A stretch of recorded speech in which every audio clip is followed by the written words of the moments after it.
আজকে ফিলিস্তিনের মাটিতে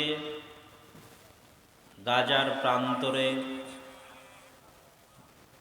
হাজার হাজার লাখো লাখো মুসলিম নারী পুরুষ মা বোন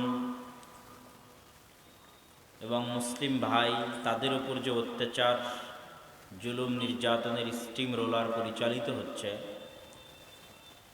সমগ্র বিশ্বের সকল মানুষের চোখের সামনে,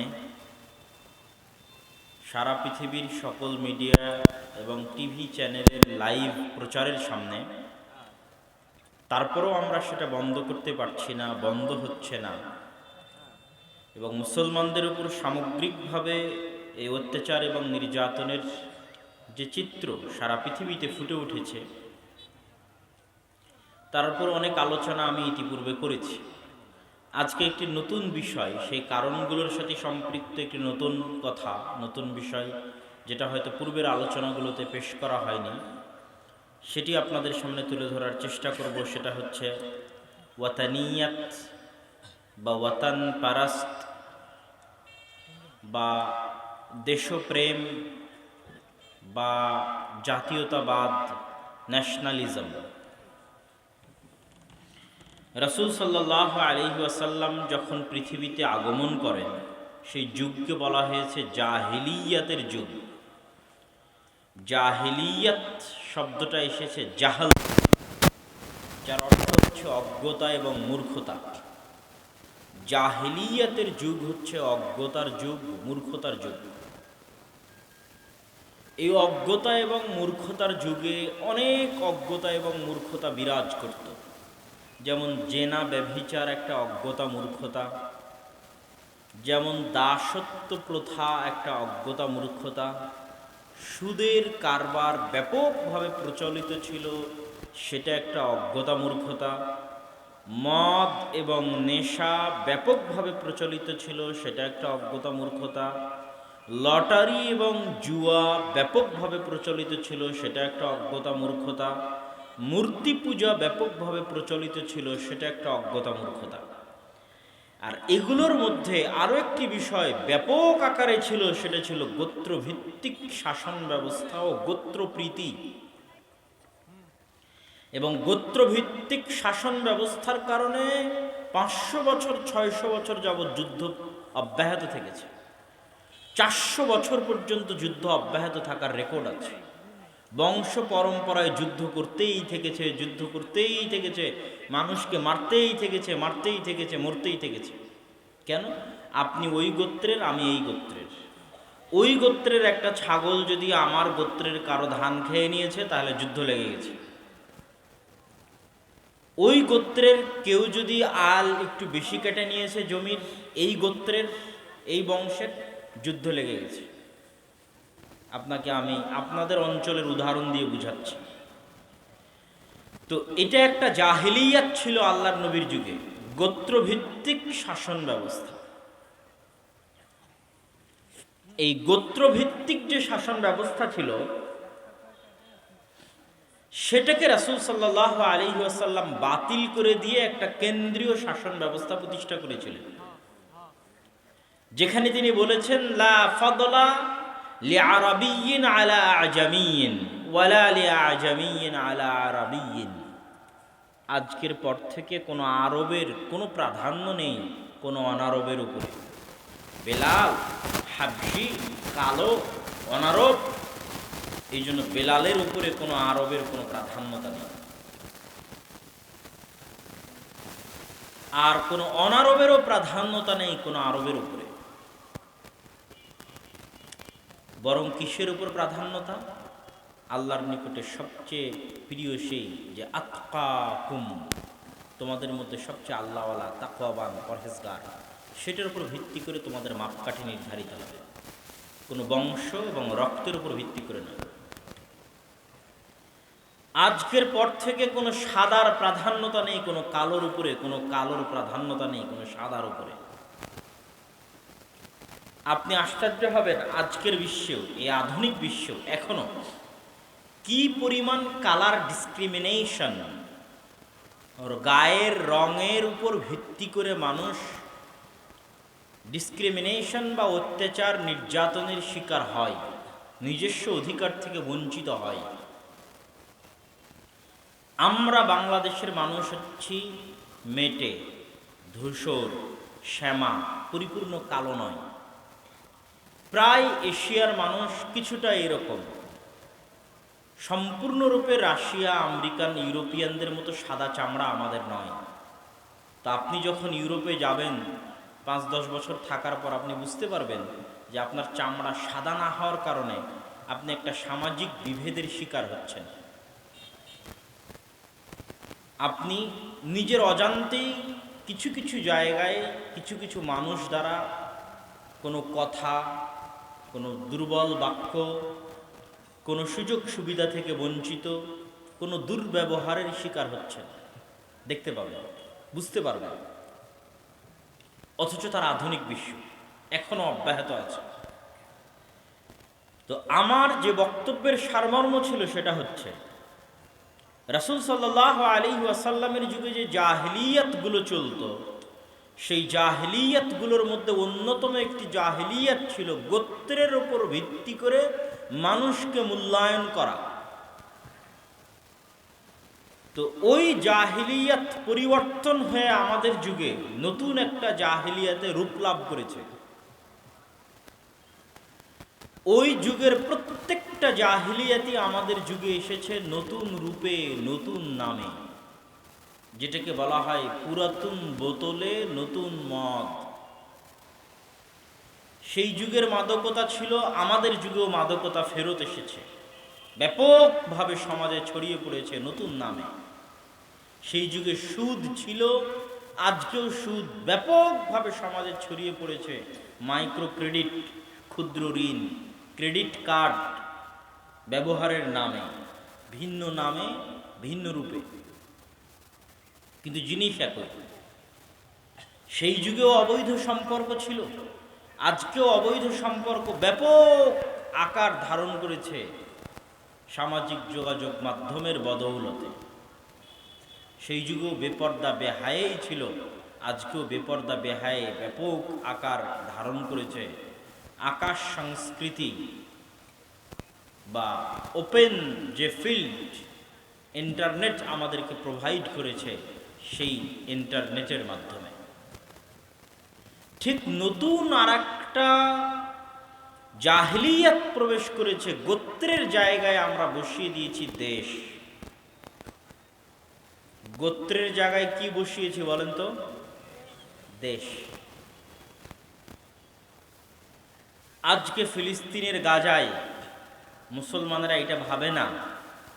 যদি আজ থেকে 1400 বছর আগে জাহিলি যুগ হতো, তাহলে আমরা ভাবতাম, আরে কোরাইশ গোত্রের মানুষ মরতেছে মরুক, মুজার গোত্রের মানুষ মরতেছে মরুক, অমুক গোত্রের মানুষ মরতেছে মরুক, আমরা কিন্তু আর গোত্র ভাবি না। ফিলিস্তিনের গাজায় হয়তো কুয়েতে বসে থাকা কোনো মানুষ ভাবতেছে যে ওখানে তো আর কোনো কুয়েতি মারা যাচ্ছে না, ফিলিস্তিনি মারা যাচ্ছে, তাতে আমার কি? কাতারে বসে থাকা কোনো মানুষ ভাবতেছে ওখানে তো আর কাতারি মারা যাচ্ছে না, ফিলিস্তিনি মারা যাচ্ছে। সৌদির কোনো মানুষ ভাবতেছে ওখানে তো আর সৌদি মারা যাচ্ছে না, ফিলিস্তিনি মারা যাচ্ছে। আর বাংলাদেশ ভাবতেছে ওখানে তো আর বাংলাদেশি মারা যাচ্ছে না, ওখানে ফিলিস্তিনি মারা যাচ্ছে। তাহলে ওই একই জাহিলিয়াত পুনরায় ফিরে এসেছে। কি নামে বলেন তো? কিসের নামে? দেশের নামে। এটার কথাই আল্লামা ইকবাল তার একটা কবিতার মধ্যে বলে গেছেন। তিনি সুন্দর করে এই যে আমরা নতুন যে জাহিলিয়াতের যুগে প্রবেশ করেছি এবং নিশ্চুপ নির্বিকার বসে আছি, না দোয়া, না কষ্ট, না দুঃখ, বরং পরস্পরে কাদা ছোড়াছুড়ি। কেন? আমরা মনে করছি ওখানে ফিলিস্তিনিরা মারা যাচ্ছে, বাংলাদেশিরা নয়। তো আল্লামা ইকবাল লিখেছেন যে তহজিব কে আজর নে তারা শোয়ায়ে হ্যাঁ সনম और আজকের যুগের মানুষেরা, আধুনিক যুগের মানুষেরা নতুন একটা মূর্তি বানিয়েছে। সনম মানে হচ্ছে মূর্তি। এই যুগের আজরেরা, আজার নেই। ইব্রাহিম আলাইহিস সালামের বাপ ছিল আজার, যিনি মূর্তি বানাতেন। তো আজকের যুগের আজরেরা মূর্তি বানিয়েছে, আওর, নতুন আর একটা সানাম আওর। কি সেই মূর্তি? উনি বড় মূর্তির নাম বলতেছেন, ইন তাজা খুদাও মে বড়া সবসে ওয়াতন হ্যাঁ। আজকের যুগে মানুষ যত মিথ্যা ইলাহের পূজা করে, যত মিথ্যা খোদার পূজা করে, তার মধ্যে অন্যতম মিথ্যা খোদা হচ্ছে ইন তাজা খোদাও মে। দুনিয়াতে যত খোদার পূজা হচ্ছে, ভ্রান্ত ইলাহের পূজা হচ্ছে, তার মধ্যে সবচেয়ে বড় খোদা, সবচেয়ে বড় ভ্রান্ত ইলাহ হচ্ছে ওয়াতান। ইন তাজা খোদাও মে বড়া সবসে ওয়াতান হ্যাঁ। ওয়াতান মানে মাতৃভূমি, ওয়াতানিয়ত দেশপ্রেম, মাতৃভূমি, ন্যাশনালিজম, জাতীয়তাবাদ। সবচেয়ে বড় খোদা হচ্ছে নতুন যে খোদার পূজা মুসলমানেরা করতেছে বিশ্বব্যাপী, সেই খোদার নাম হচ্ছে ওয়াতান, দেশ। সারা বিশ্বের সব মুসলমানেরা এক নতুন খোদার পূজা শুরু করেছে, এক নতুন ভ্রান্ত ইলাহির পূজা শুরু করেছে, তার নাম দেশ। তারপর আল্লামা ইকবাল বলছেন, জো पैरहन इसका है वो मजहब का है कफन, मजहब का कफन है। এই নতুন যে খোদা বানিয়েছে, নতুন যে মূর্তি বানিয়েছে মুসলমানেরা, নতুন যুগের আজরেরা যে মূর্তি বানিয়েছে, এই মূর্তির যে জামা, এই মূর্তির যে কাপড়, এটা ইসলামের কাফন। মানে ইসলামকে ধ্বংস করার জন্য আর কিছু লাগবে না, এই মূর্তি যথেষ্ট। যে মূর্তি তোমরা মুসলমানেরা নতুন যুগে বানিয়েছ, তোমাদের এই মূর্তি ইসলামের কাফন। ইসলামে মৃত্যুর জন্য, ইসলামকে ধ্বংস করে দেওয়ার জন্য এই মূর্তি যথেষ্ট। তারপরে তিনি বলতেছেন যে আমাদের দেশ আসলে কি হওয়া উচিত, আমাদের পরস্পরের ভ্রাতৃত্ব আসলে কি হওয়া উচিত। बाजू तेरा तौहीद की कुव्वत से कभी है। বাহু তোমাদের, হে মুসলমানেরা, হে মুসলিম যুবকেরা, তোমাদের মূল শক্তি মূলত তাওহীদ, তোমাদের মূল শক্তি মূলত কালিমা লা ইলাহা ইল্লাল্লাহ। ইসলাম তেরা দেশ হ্যায়, তু মুস্তাফা ভি হ্যায়। তোমাদের কারো কোনো দেশ নাই। যতজন কালিমা লা ইলাহা ইল্লাল্লাহ পড়ে মুসলমান হয়েছে, সৌদি আরবে বসবাস করো, কুয়েত, কাতারে বসবাস করো, বাংলাদেশ, পাকিস্তান, ইন্দোনেশিয়া, মালয়েশিয়া বসবাস করো, তোমাদের কোনো দেশ নাই। ইসলাম তেরা দেশ হ্যায়, তোমাদের দেশের নাম হচ্ছে ইসলাম। তু মুস্তাফা বি হ্যায়, আর তোমাদের নিজেদের পরিচয় হচ্ছে একমাত্র পরিচয় মুহাম্মাদি, মুস্তাফা বি।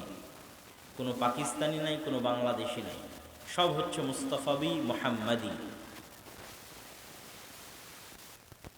এবং এই বিষয়টার প্রমাণ অন্তত আমাদের রাজনৈতিক জীবনে, আমরা যে জাতি, বাঙালি জাতি বা বাংলাদেশি জাতির রাজনৈতিক জীবনেও রয়েছে। 1947 বা 47-এ হাজার হাজার মাইল দূরের পাকিস্তানের সাথে একত্রিত হয়ে যখন আলাদা স্বাধীন মুসলিম দেশ গঠনের চেষ্টা চলছিল এই বাংলাদেশে, তখন একটা স্লোগান খুব জনপ্রিয় ছিল। সেই স্লোগানের নাম হচ্ছে তেরা মেরা রিশতা কেয়া লা ইলাহা ইল্লাল্লাহ। তোর আর আমার সম্পর্ক কি? তো লা ইলাহা ইল্লাল্লাহ। মানে গাজার, ফিলিস্তিনের মুসলমানদের সাথে আমাদের সম্পর্ক কি? যে আমরা ফিলিস্তিনি, ওরাও ফিলিস্তিনি, ভাই, এটা কি আমাদের সম্পর্ক? এটা আমাদের সম্পর্ক না। ওরা বাংলাদেশি, গাজায় যারা মারা যাচ্ছে তারা কি বাংলাদেশি? বাংলাদেশি। তারা বা আমরা কি এক গোত্রের, এক কালারের, এক রঙের, এক বর্ণের? না। তাহলে ওই গাজার মুসলমানদের ব্যথায় যে আমি ব্যথিত হব, আর আমার ব্যথায় সে ব্যথিত হবে, এই সম্পর্কের ভিত্তি হচ্ছে কি? লা ইলাহা ইল্লাল্লাহ। পৃথিবীর যে কোনো প্রান্তে যারা এই কালেমা পড়ে মুসলিম হয়েছে, সাক্ষ্য দিয়েছে, শাহাদা পাঠ করেছে, তাদের প্রতি আমাদের ভালোবাসা এবং ভ্রাতৃত্বের বন্ধন এই কালেমা।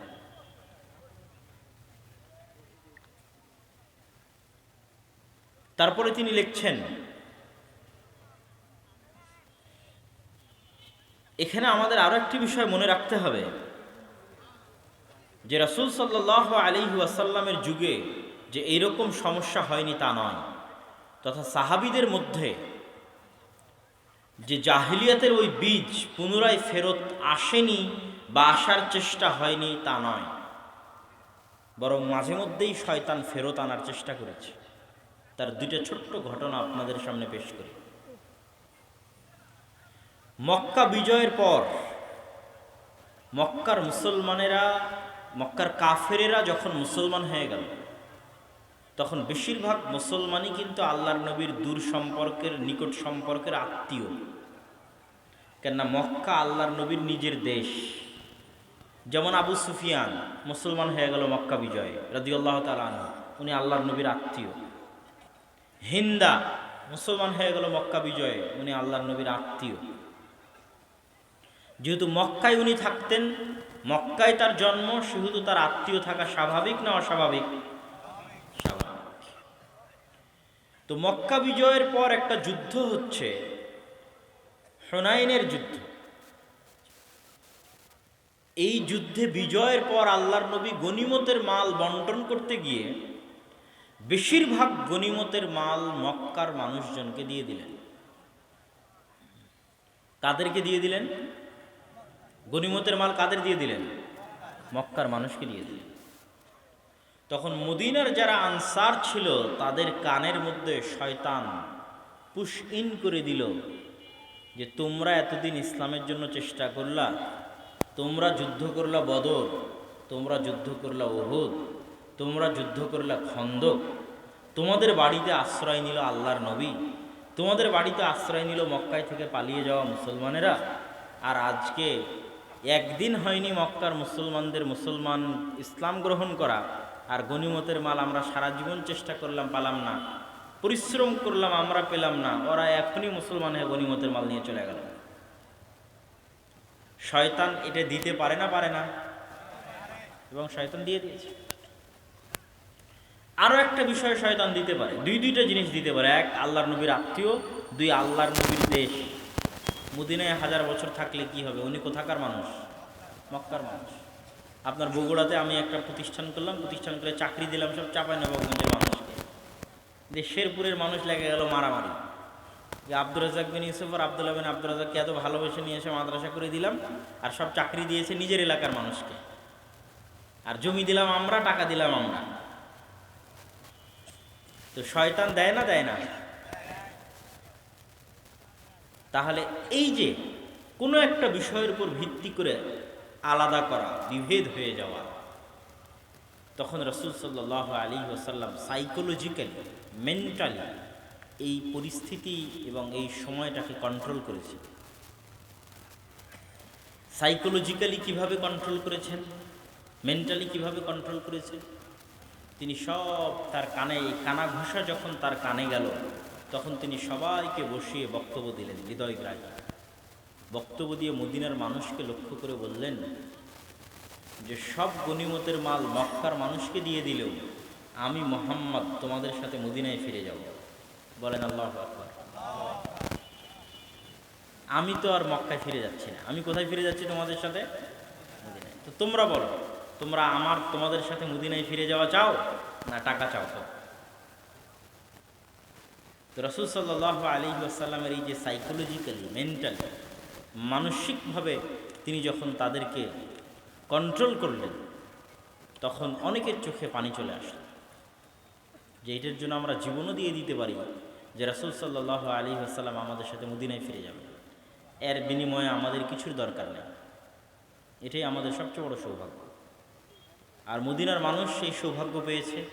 রাসূল সাল্লাল্লাহু আলাইহি ওয়াসাল্লাম তাদের সাথেই মৃত্যু পর্যন্ত অবস্থান করেছে। মক্কা বিজয়ের পর কি আল্লাহর নবী মক্কায় ফিরে এসেছেন? আসেননি। মক্কা বিজয়ের পর রাসূল সাল্লাল্লাহু আলাইহি ওয়াসাল্লাম মদিনাতেই থেকেছেন এবং মৃত্যু তিনি মদিনাতেই বরণ করেছেন এবং তার কাফন এবং দাফন মদিনাতেই সম্পন্ন হয়েছে এবং এখনও তার কবর মদিনা মুনাওয়ারাতেই আছে। আরেকটা ঘটনা, রাসূল সাল্লাল্লাহু আলাইহি সাল্লামের জীবদ্দশায় একজন আনসারী অথবা একজন মুহাজির কেউ কারো গায়ে আঘাত করেছে, কাছে আঘাত। তখন দুইজনই চিৎকার দিয়ে উঠেছে, ইয়া লাল মুহাজিরিন ইয়া লাল আনসার, মুহাজিররা মুহাজিরদের ডাকতে শুরু করেছে, আনসারেরা আনসারদের ডাকতে শুরু করেছে। এই মুহাজির তোমরা কোথায়? তোমাদের একজন ভাইকে আজকে এখানে আনসারেরা মারতেছে। এই আনসার তোমরা কোথায়? আজকে তোমাদের ভাইকে এখানে মুহাজির মারতেছে। স্বাভাবিক একটা ছোট্ট দুই কথা মানুষের মধ্যে হয়, কিন্তু এই দুই কথাকে কেন্দ্র করে একজন আর একজনের গোত্রের উপর ভিত্তি করে ডাক দেওয়া শুরু করে। তখন রাসূল সাল্লাল্লাহু আলাইহি সাল্লাম এই ডাক শুনে বললেন, মা বালু দাওয়াল জাহিলিয়া, মা বালু দাওয়াল জাহিলিয়া, কি ভয়ঙ্কর জঘন্য নিকৃষ্ট জাহিলিয়াতের আহ্বান। আমি আজ তোমাদের কাছ থেকে যে আহ্বান শুনলাম, এ আহ্বান জাহিলিয়াতের আহ্বান। জাহিলি যুগে মানুষ মানুষকে এভাবে ডাকতে পারে, এই কুরাইশরা আসো। কিন্তু আমি মুহাম্মদ যখন ইসলাম নিয়ে এসেছি, তখন ডাক হবে শুধু কালেমা লা ইলাহা ইল্লাল্লাহর উপর ভিত্তি করে, এই মুসলমানেরা আসো। কথা মানে বুঝতে পারেননি? তখন আর বগুড়ার মানুষ আর রাজশাহীর মানুষ থাকবে না, তখন আর ঢাকার মানুষ, চিটাগাং আর সিলেটের মানুষ থাকবে না। ঠিক তেমন বাংলাদেশি আর পাকিস্তানি থাকবে না, সৌদি আর কুয়েতি থাকবে না, আর ফিলিস্তিনি থাকবে না।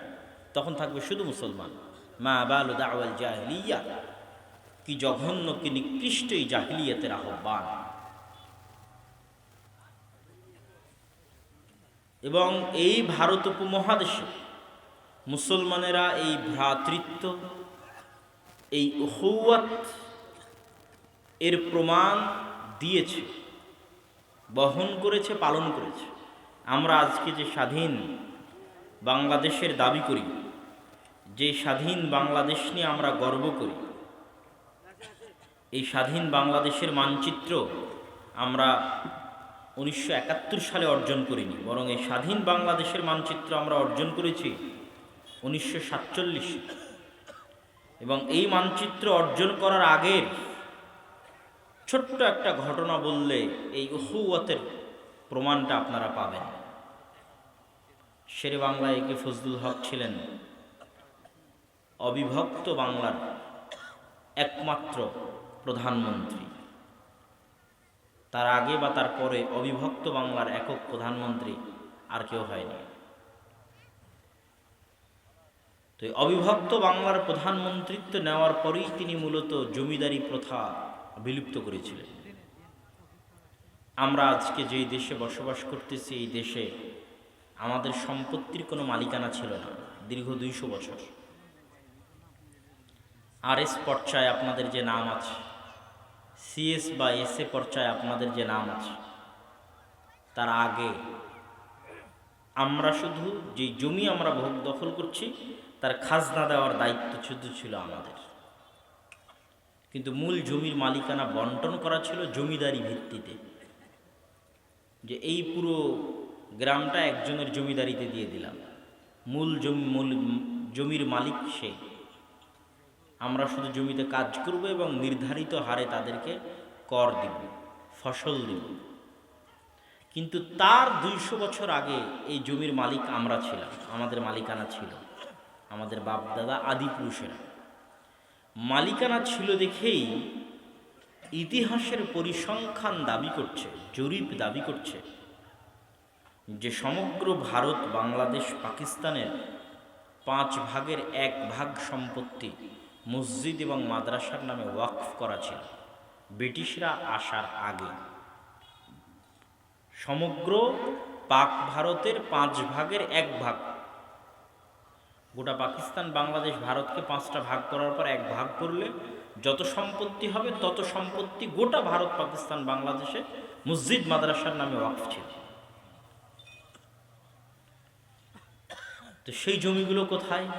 এই জমিগুলো লাখেরাত সম্পত্তি বাজেয়াপ্তকরণের সময় ব্রিটিশরা বাজেয়াপ্ত করে এবং এগুলোই সরকারি মালিকানায় নিয়ে আবার জমিদারি হিসেবে বন্টন করে দেয়।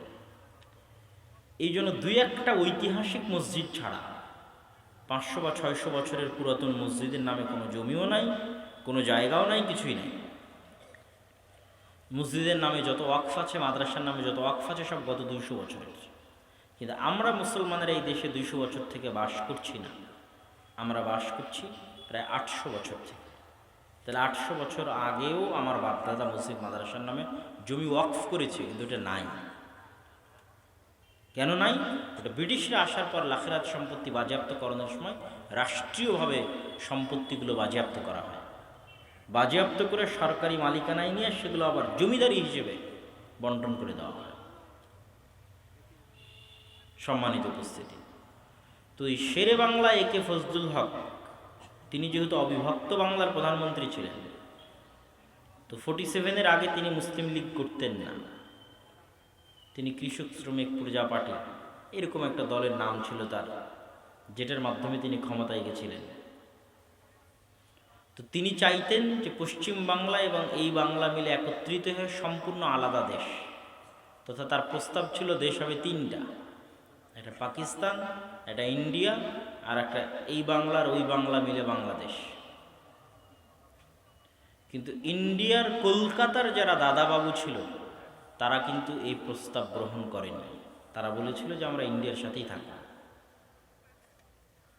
তখন শেরে বাংলা একে ফজলুল হক হোসেন শহীদ সোহরাওয়ার্দীর সাথে তার যে দূরত্ব ছিল, মুসলিম লীগের সাথে তার যে দূরত্ব ছিল, এই দূরত্ব মিটিয়ে তিনিও তখন মুসলমানদের মুসলমানিত্ব বাঁচানোর জন্য, মুসলমানদের পরবর্তী বংশধরকে রক্ষার জন্য তখন তিনি মুসলিম লীগে যুক্ত হয়ে তিনিও আলাদা স্বাধীন মুসলমানদের রাষ্ট্রের জন্য বের হয়ে আসলেন, যার ফলশ্রুতিতে 1947-এ আমরা এই ভূখণ্ড মানচিত্র আকারে স্বাধীন ভূখণ্ড আমরা পাই।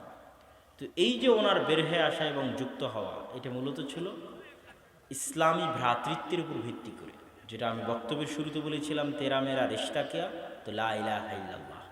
আর আজকে আমাদের মধ্যে সবচেয়ে বড় দেওয়াল দাঁড় করিয়ে দিয়েছে, এই ভ্রাতৃত্ব এবং ভালোবাসার মধ্যে সবচেয়ে বড় দেওয়াল দাঁড় করিয়ে দিয়েছে দেশের উপর ভিত্তি করে, জাতীয়তাবাদ বা ন্যাশনালিজমের উপর ভিত্তি করে মানুষের যে ভালোবাসা এবং মানুষের যে আবেগ, সেটা।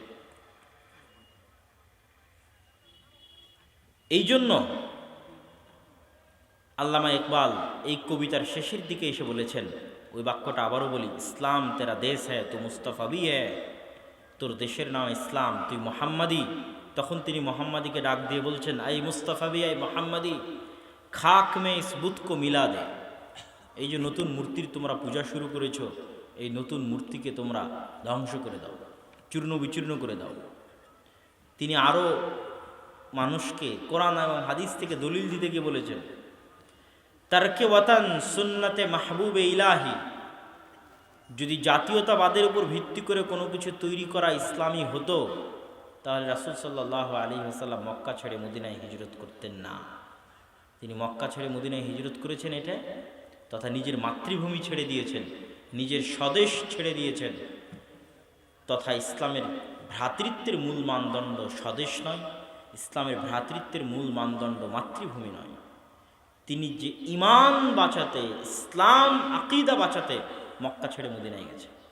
মদিনার আনসারদের সাথে মক্কা থেকে আসা মুহাজিরদের ভ্রাতৃত্ব গড়ে উঠেছে দেশের উপর ভিত্তি করে নয়, গোত্রের উপর ভিত্তি করে নয়, কালিমা লা ইলাহা ইল্লাল্লাহর উপর ভিত্তি করে মক্কা থেকে আসা মুহাজির আর মদিনায় থাকা আনসারদের মধ্যে ভ্রাতৃত্ব গড়ে উঠেছে। শুধু তাই নয়, যত গোত্র যুগ যুগ থেকে যুদ্ধ করত, সেই সকল গোত্রের মধ্যে যুগ যুগের যুদ্ধ বন্ধ হয়ে গেছে মাত্র ইসলামের ছায়াতলে আসার কারণে। সম্মানিত উপস্থিতি, আজকে আমি আমার বক্তব্যের এই পর্যায়ে এসে মুসলমানদের এই অধপতন, এই বিপর্যয়ের আর একটা কারণ বলি। এটা গেল একটা কারণের পর্ব শেষ। দ্বিতীয় আর একটা কারণ বলি,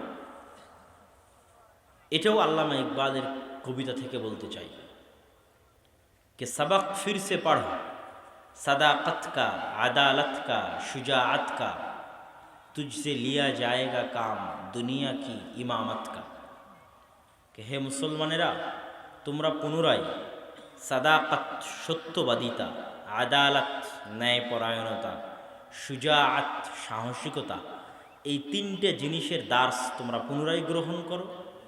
আল্লাহ তোমাদের পুনরায় দুনিয়ার নেতৃত্ব দিয়ে দিবেন। এই তিনটে জিনিসের ব্যাখ্যা আমরা বুঝি না এবং আমাদের সমাজে অনুপস্থিত।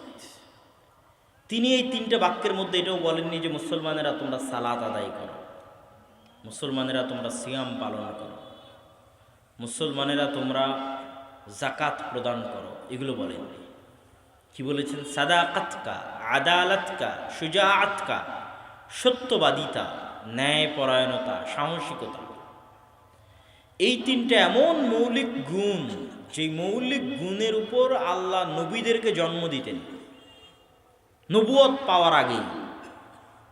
আমার নবী মুহাম্মদ সাল্লাল্লাহু আলাইহি ওয়াসাল্লামের নবুয়ত পাওয়ার আগেই, মানে নামাজ পড়ার আগেই, রোজা রাখার আগেই, জাকাত দেওয়ার আগেই যে মৌলিক গুণগুলো আল্লাহ তাকে জন্মগত দিয়েছিলেন, তার মধ্যে এই তিনটা গুণ ছিল তার মৌলিক জন্মগত গুণ, যে তিনি সত্যবাদী, তিনি আমানতদার, তিনি ন্যায়পরায়ণ, তিনি সাহসী।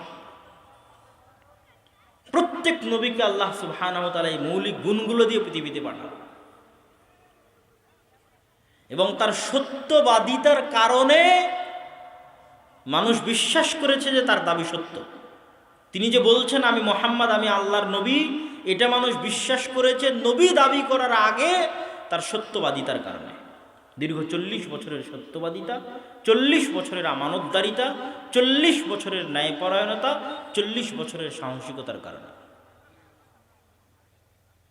কিন্তু আমরা মুসলমানেরা এখন নামাজি, রোজাদার, জাকাত আদায় করি, কিন্তু সত্যবাদী নই। প্রত্যেকেই মিথ্যুক,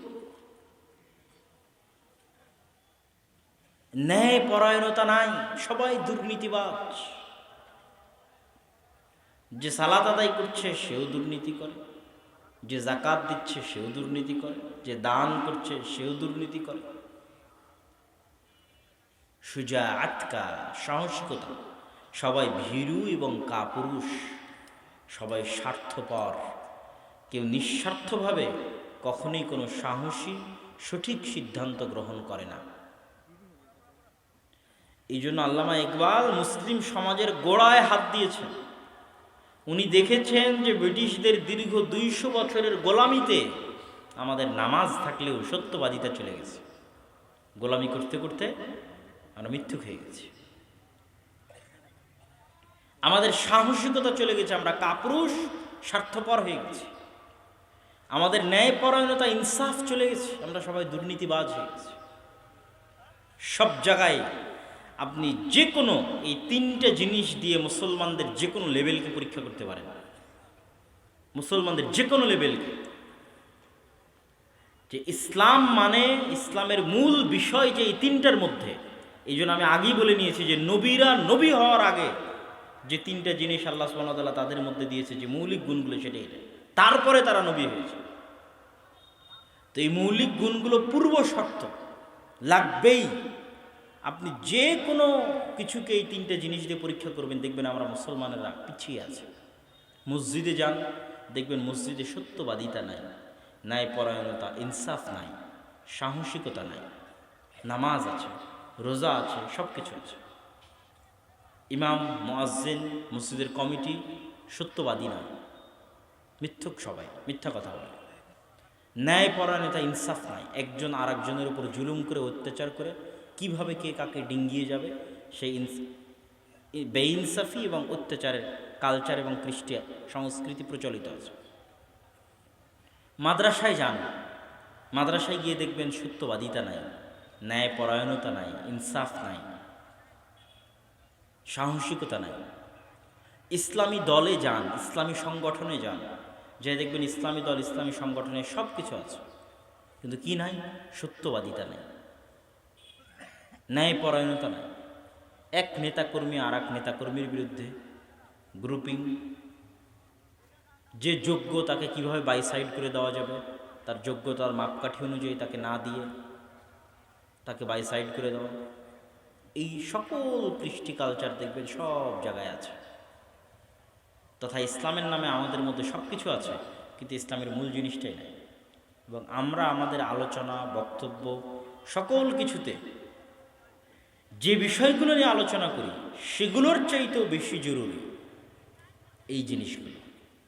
এটা আমি আর একটা ছোট্ট উদাহরণ দিয়ে আপনাদের কাছে পরিষ্কার করি। সেটা হচ্ছে মানুষের সাথে সম্পৃক্ত হক, হুকুকুল ইবাদ, মানুষের সাথে সম্পৃক্ত হক, হুকুকুল ইবাদ। আমরা যত আলোচনা করি আমাদের বক্তব্যের মঞ্চে, সব আলোচনা করি হুকুকুল্লাহ, আল্লাহর হক নিয়ে। সালাত আল্লাহর হক, সিয়াম আল্লাহর হক, আমি শিরক করব না আল্লাহর হক, বেদাত করব না আল্লাহ রসুলের হক। কিন্তু আমরা সবাই আল্লাহ এবং আল্লাহ রসুলের হক নিয়ে সচেতন, কিন্তু মানুষের হক নিয়ে অসচেতন। আরও একদম এক্সাক্ট আপনাকে উদাহরণ দেই, সে সাচ্চা মুসলমান, এই জন্য সে কি খাবে না? শুকুরের গোস্ত খাবে না। সাচ্চা মুসলমান, কেন? শুকুরের গোস্ত খাওয়া হারাম কে করেছে? আল্লাহর হক। সে সাচ্চা মুসলমান, তাই মদ খাবে না। কিন্তু সে আর একজনের টাকা মেরে সেই টাকা দিয়ে ভাত কিনে ঠিকই খাবে। আর একজনের অন্যায়ভাবে দখল করে কৌশলে হারাম ইনকাম করে সেই হারাম ইনকাম দিয়ে হালাল জিনিস কিনে খাবে। কেননা তার কাছে এই হারাম ইনকামটা হালকা। কেন? এটা মানুষের হকের সাথে সম্পৃক্ত। কিন্তু ইসলাম বলছে এটা বেশি ভয়াবহ। একদিন, 10 দিন, 50 দিন, 1000 দিন মদ খাওয়ার পরেও যদি কেউ আল্লাহকে বলে, আল্লাহ আমি এতদিন মদ পান করেছি, আমাকে ক্ষমা করে দেন, আল্লাহ চাইলে ক্ষমা করতে পারে না? পারে না? পারে। ইয়া ইবাদিয়াল্লাযীনা আসরাফু আলা আনফুসিহিম লা তাকনাতু মির রাহমাতিল্লাহ ইয়া ইবাদি লাউ আতাইতুম বিকুরাবিল আরদি খাতায়া। হে আমার আদম সন্তান, তোমরা যদি আসমান জমিন ভর্তি গুনাহ নিয়ে উপস্থিত হও, লা আতাইতুম বিকুরাবিল আরদি মাগফিরা, তার মধ্যে যদি শিরক না থাকে, আমি আল্লাহ আসমান জমিন ভর্তি ক্ষমা নিয়ে উপস্থিত হব।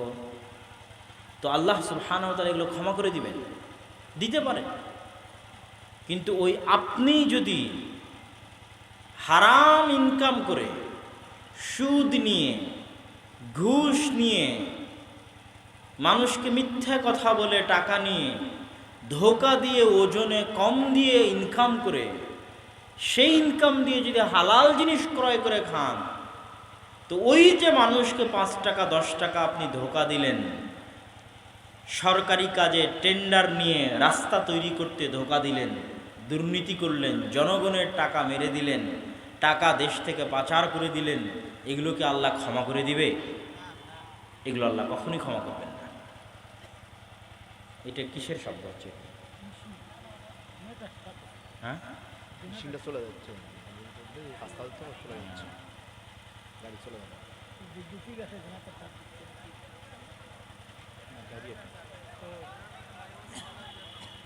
তো জেনারেটর এটা বন্ধ করে দিতে পারেন। তো আমরা যে আলোচনা করছিলাম, সে আলোচনা হচ্ছে যে আমাদের সমাজে যে বিষয়টাকে আমরা বেশি গুরুত্ব দিয়েছি, ওটার চাইতেও বেশি গুরুত্বপূর্ণ ইসলামে, আল্লাহ সুবহানাহু ওয়া তাআলার কোরআনে, সেটা হচ্ছে মানুষের সাথে মানুষের পরস্পরের সম্পর্ক, মানুষের সাথে মানুষের পরস্পরের ভ্রাতৃত্ব, মানুষের সাথে মানুষের পরস্পরের হক, হুকুকুল ইবাদ। কিন্তু আমরা সেটাতেই সবচেয়ে পিছিয়ে। সম্মানিত উপস্থিতি, তো আজকের এই আলোচনায় মুসলমানদের অধঃপতনের এই দুইটা কারণ বলার পর আমার বক্তব্যের এই পর্যায়ে এসে আমরা যেই লক্ষ্য এবং উদ্দেশ্যকে সামনে রেখে আজকের প্রোগ্রামটা আয়োজন করেছি, আদ-দাওয়া ইলাল্লাহের বক্তব্য, এই বিষয়ে সংক্ষিপ্ত কিছু গুরুত্বপূর্ণ কথা আপনাদের সামনে তুলে ধরার চেষ্টা করব ইনশাআল্লাহুল আজিজ। মসজিদ ভিত্তিক দ্বীন শিক্ষা। মসজিদ শুধু মুসলমানদের ছিল, উম্মতে মুহাম্মাদির ছিল, এরকম নয়। আল্লাহ সুবহানাহু ওয়া তাআলা বলেন, ইন্না আউওয়ালা বাইতিন উদিআ লিন-নাস বিবাক্কাহ, প্রথম যে মসজিদ মানুষের ইবাদতের জন্য পৃথিবীতে তৈরি করা হয়েছে সেটা মক্কায়। আবু যর গিফারি রাদিয়াল্লাহু তাআলা আনহু বলেন যে দ্বিতীয় যে মসজিদ পৃথিবীর বুকে মানুষের ইবাদতের জন্য তৈরি করা হয়েছে সেটা হচ্ছে আল মসজিদ আল আকসা। তিনি রাসূল সাল্লাল্লাহু আলাইহি ওয়াসাল্লামকে জিজ্ঞেস করলেন, কাম বাইনাহুমা, এই দুইটা মসজিদের মধ্যে নির্মাণ কাল দিয়ে দূরত্ব কতদিনের হে আল্লাহ রসুল? রাসূল সাল্লাল্লাহু আলাইহি ওয়াসাল্লাম বললেন, আরবাউনা আম, 40 বছরের দূরত্ব। তাহলে পৃথিবীর প্রথম নির্মিত মসজিদ যদি মক্কায় হয়, দ্বিতীয় নির্মিত মসজিদ যদি জেরুজালেম ফিলিস্তিনে হয়, তাহলে এতটুকু প্রমাণিত হলো যে আল্লাহর নবীর আগেও 1000 বছর যাবৎ মসজিদ পৃথিবীতে দ্বীন এবং ইসলাম প্রচারের মাধ্যম ছিল। শুধু তাই নয়, ইব্রাহিম আলাইহিস সালাতু ওয়াস সালামের পরিবারকে আল্লাহ যে পৃথিবীতে একমাত্র আদর্শ পরিবার করে গড়ে দিলেন, এবং জাআলান নবুওয়াতা ফি যুররিয়াতিহি, আর নবুওয়াতকে সীমাবদ্ধ করে দিলেন ইব্রাহিমের বংশে, যে ইব্রাহিমের পরে কিয়ামত পর্যন্ত আমি আর কোনো নবী পাঠাবো না ইব্রাহিমের বংশের বাইরে। যাই নবী পাঠাই, সব নবী পাঠাবো ইব্রাহিমের বংশে। এই যে আল্লাহ ইব্রাহিম আলাইহিস সালামের পরিবারকে কবুল করলেন, এই কবুলিয়াতের মূল কারণ ছিল মসজিদ। কেন আমি এই কথা বললাম? ইব্রাহিম আলাইহিস সালাতু ওয়াস সালামের এক স্ত্রী সারা এবং আর এক স্ত্রী হাজেরা। হাজেরার গর্ভে প্রথম সন্তান ইসমাইল, সারার গর্ভে দ্বিতীয় সন্তান ইসহাক। ইসহাককে ইহুদি খ্রিস্টানরা বলে আইজ্যাক। আইজ্যাক নিউটন, বিজ্ঞানী নিউটন, যার নাম আইজ্যাক, মূলত ইসহাক, ইসহাক নিউটন। তো ইসহাক এবং তার পরবর্তী বংশধর ইয়াকুব, ইয়াকুবকে ইহুদি খ্রিস্টানরা বলে জ্যাকব। ইয়াকুব আলাইহিস সালাতু ওয়াস সালাম এবং তার পরবর্তী বংশধরেরা, আল্লাহ তাদেরকে রেখে দিলেন মসজিদে আকসা এবং তার পাশে, মসজিদে আকসাকে আবাদ করার জন্য এবং মসজিদে আকসার পার্শ্ববর্তী অঞ্চলকে আবাদ করার জন্য। আর ইব্রাহিম আলাইহিস সালাতু ওয়াস সালামের এক সন্তানকে পাঠিয়ে দিলেন মক্কায় কাবা ঘর আবাদ করার জন্য। এই দুই সন্তানের মাধ্যমে, দুই মসজিদ আবাদ করার মাধ্যমে আল্লাহ সুবহানাহু ওয়া তাআলা তার বংশধরকে কবুল করলেন এবং তার বংশধরকে আদর্শ পরিবার হিসেবে পৃথিবীতে প্রতিষ্ঠিত করলেন। এই অংশ বলার মাধ্যমে আমরা যেটা বলতে চাইলাম সেটা হচ্ছে মসজিদ। মসজিদের সাথে সম্পৃক্ত থাকা আদর্শ পরিবার গড়ে তোলার অন্যতম মাধ্যম। আমাদের দাওয়া ইলাল্লাহর মূল লক্ষ্য এবং উদ্দেশ্য হচ্ছে মসজিদ ভিত্তিক দ্বীন শিক্ষা বাস্তবায়ন করা। মসজিদ ভিত্তিক প্রতিটি মসজিদই হোক দ্বীন শিক্ষার প্রথম পাঠশালা। এই মসজিদ ভিত্তিক এই দ্বীন শিক্ষার লক্ষ্য এবং উদ্দেশ্য নিয়ে আমরা ইতিমধ্যে প্রায় 130-এর অধিক মসজিদ সফর করেছি, যার মধ্যে আপনাদের শেরপুর অঞ্চলেরও অনেক মসজিদ ছিল। পুরো বগুড়ার প্রায় প্রতিটি উপজেলায় আমাদের একদিন করে সময় দেওয়া আছে। আর এই মক্তবগুলো যেন সুন্দরভাবে, ভালোভাবে, ধারাবাহিকভাবে পরিচালিত হয়, তার জন্য সেটার সিলেবাসও আমরা প্রণয়ন করেছি। উসমানী কায়দা এবং আদর্শ শিক্ষা বা তালিমউদ্দিন, এই সিলেবাসের আলোকে শিক্ষকেরা যেন ভালোভাবে পাঠদান করতে পারে, এই জন্য শিক্ষকদের প্রশিক্ষণেরও ব্যবস্থা গ্রহণ করা হয়েছে। এবং আজকে থেকে আল জামিয়া সালাফিয়া ডাঙ্গিপাড়া পবা রাজশাহীতে প্রায় 50 জনের ব্যাচের মাধ্যমে প্রথম প্রশিক্ষণ শুরু হয়েছে মক্তবের শিক্ষকদের, আলহামদুলিল্লাহ। এবং ধারাবাহিকভাবে এটা অব্যাহত থাকবে। এই মক্তবগুলো ম্যানেজমেন্ট করার জন্য আমাদের নিজস্ব একটা অ্যাপ আছে, যে অ্যাপ এই সমস্ত দায়িত্বশীল এবং মক্তবের শিক্ষকদের শিখিয়ে দেওয়ার মাধ্যমে মক্তবের ম্যানেজমেন্ট সিস্টেমটাও কেন্দ্রীয়ভাবে কন্ট্রোল করা হবে। এই সকল কিছুর মাধ্যমে আমরা চাচ্ছি যে আমাদের কাছে সকল কিছু আছে, সিলেবাস আছে, শিক্ষক প্রশিক্ষণের ব্যবস্থা আছে, মক্তব কন্ট্রোলের ব্যবস্থা আছে, আমরা সফর দিচ্ছি। সুতরাং দেশ এবং জাতির কাছে আমাদের উদাত্ত আহ্বান থাকবে, যারা এখানে উপস্থিত হয়েছেন, যারা অনলাইনে শুনছেন, এবং বিশেষ করে যারা অনলাইনে আমাদের বক্তব্যগুলো আপলোড দেন, তারা বক্তব্যের শেষের দিকে যখন জামিয়া সালাফিয়ার কথা আসে বা যখন আমাদের দাওয়া ইলাল্লাহর এই গুরুত্বপূর্ণ দিক নির্দেশনাগুলোর কথা আসে, এগুলো যদি বারবার আসতে থাকে তাহলে বক্তব্যের সাথে বারবার দিতে হবে। কিন্তু আমাদের ভাইয়েরা যারা ভিডিওর দায়িত্ব পালন করে তারা শুধু যে চুম্বক অংশ যেটা দিলে তার ভিউ বেশি হবে, যেমন আজকে বক্তব্যের শুরুতে যে আলোচনা করেছিলাম অতটুকুই তারা দিবে। কিন্তু এই যে প্রত্যেকটা বক্তব্যে আমরা একটা বিষয় নিয়ে কাজ করছি, এক জায়গা থেকে আর এক জায়গায় যাচ্ছি, দিনই কারণে এটাকে মূল্যায়ন করতে হবে এবং চেষ্টা করতে হবে আমরা যখন ফুল বক্তব্য দিব কোথাও, বক্তব্যের মধ্যে যদি বারবার আসে তো বারবারই জামিয়া সালাফিয়া এবং দাওয়া ইলাল্লাহর এই কথাগুলোকে মূল্যায়ন করতে হবে, যাতে দেশ এবং সাধারণ মানুষ জানতে পারে, জেনে তারা আগ্রহী হতে পারে, আগ্রহী হয়ে তারা উদ্যোগ নিতে পারে। আমাদের এই বক্তব্য প্রচারের মাধ্যমে একজনও যদি বাংলাদেশের কোনো প্রত্যন্ত অঞ্চলে মক্তব চালু করে তো সেখানে যে কোরআনের শিক্ষা হবে তার নেকিও আমরা পাবো ইনশাআল্লাহ। সফর করতে গিয়ে আমরা এমনও মসজিদ পেয়েছি যারা আমাদের বক্তব্য শুনে আগেই মক্তব চালু করে বসে আছে, তাদের নিজ উদ্যোগে মক্তব চালু করে তারা পরিচালনা করছে, দেখাশোনা করতেছে। তা আপনাদের কাছে উদাত্ত আহ্বান থাকবে, চলমান যে শিক্ষা কারিকুলাম এবং শিক্ষা কার্যক্রম দেশে বাস্তবায়ন হচ্ছে, ভবিষ্যতে আরও হবে। ইউরোপ এবং আমেরিকার আদলে যেভাবে বিভিন্ন দেশে LGBTQ বেহায়াপনা এবং বেলেল্লাপনাকে সিলেবাসের অন্তর্ভুক্ত করা হয়েছে পাশ্চাত্য সভ্যতার বিভিন্ন দেশে, আমাদের দেশেও বেহায়াপনা এবং বেলেল্লাপনাকে সিলেবাসের অন্তর্ভুক্ত করা হয়েছে। নাচ এবং গানকে মুসলমানের সন্তানের জন্য বাধ্যতামূলক করা হয়েছে, যা সরাসরি আল্লাহর বিধানের প্রকাশ্য লঙ্ঘন। এমনও ভয়ঙ্কর পরিস্থিতিতে যদি আমরা আমাদের পরবর্তী প্রজন্মকে বাঁচাতে চাই তাহলে মসজিদ ভিত্তিক দিন শিক্ষা চালু করার কোনো বিকল্প নাই। কোনো মুসলমানের সন্তান যেন স্কুলের বারান্দায় ততক্ষণ পা না দেয় যতক্ষণ সে মসজিদের বারান্দা অতিক্রম না করবে।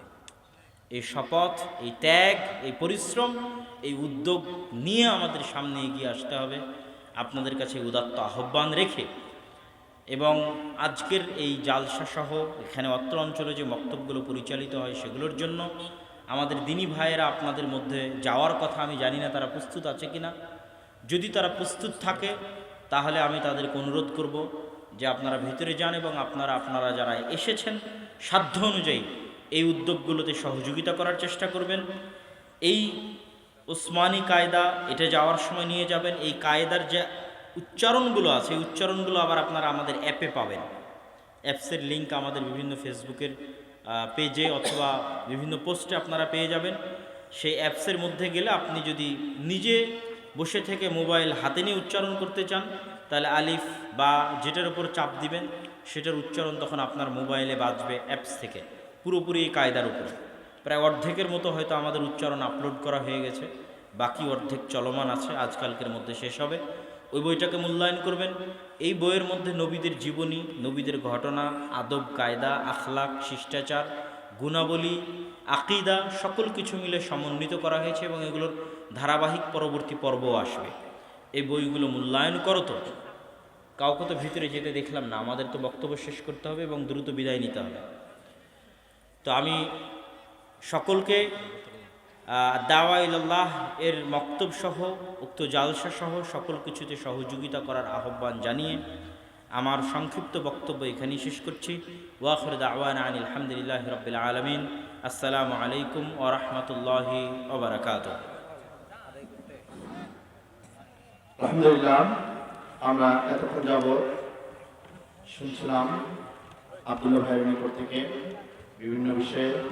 আমরা আল্লাহ সুবহানাহু ওয়া তাআলার নিকটে অন্তরস্থ দোয়া করি এই কথাগুলো যেন আমরা